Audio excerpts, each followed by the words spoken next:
Elon Musk put a wrecking ball to Mark Kelly when asked about calling him a traitor over his position on Ukraine. Take a look.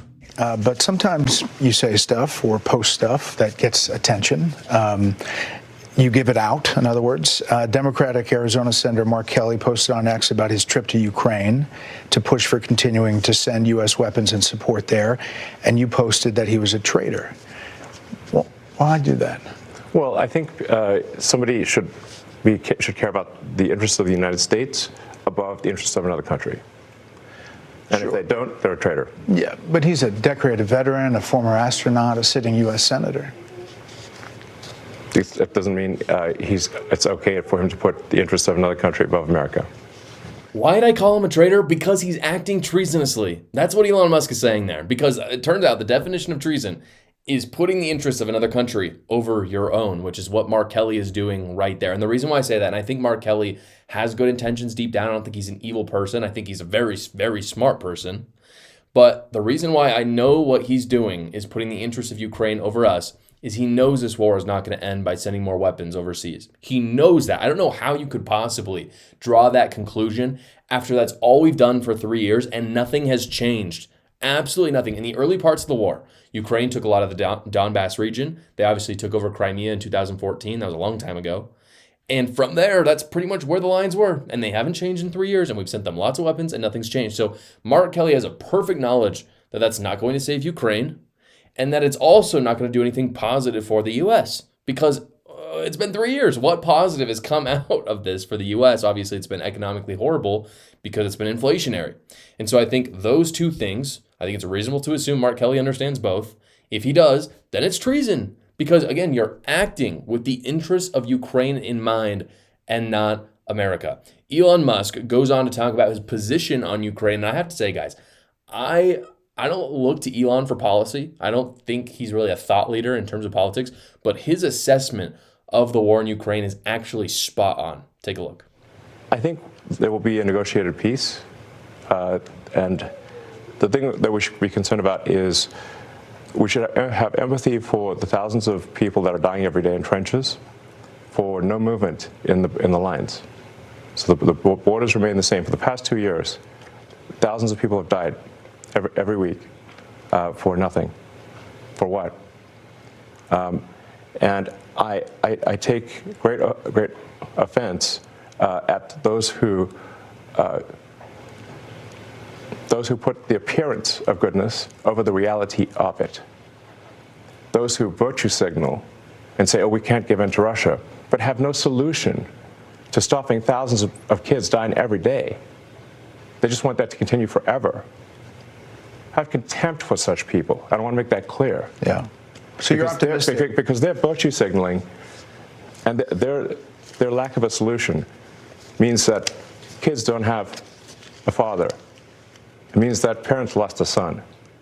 That is the best question to ask when talking about probably any war, but especially the Ukraine war. What have these people died for? Because war, it turns out, can be necessary sometimes, but the only thing that justifies war is victory, and we haven't seen a victory in 3 years. And so the question is, what have these people died for?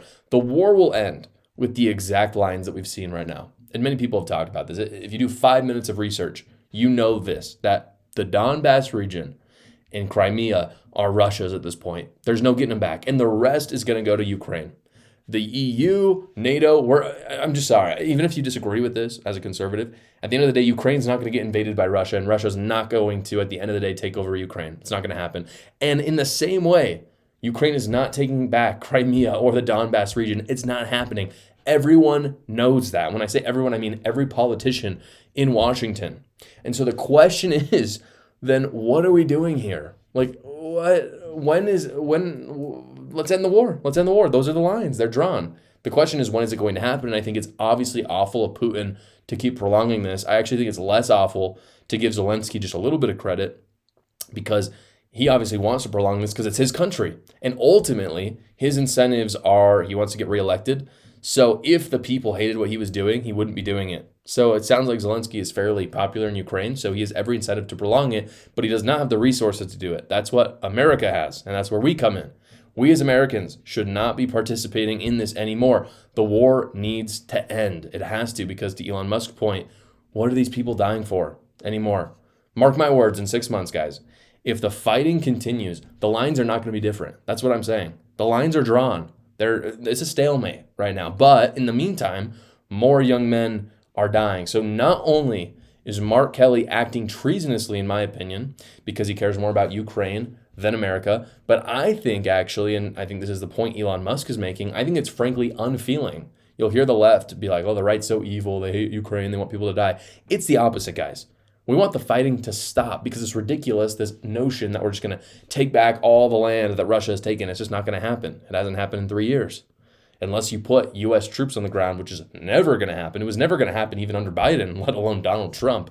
But I think it's frankly unfeeling on the left for them to keep prolonging this war when they know that the outcome is essentially going to be the same outcome that we have today. At this point, perpetuating the war only means more loss of innocent life.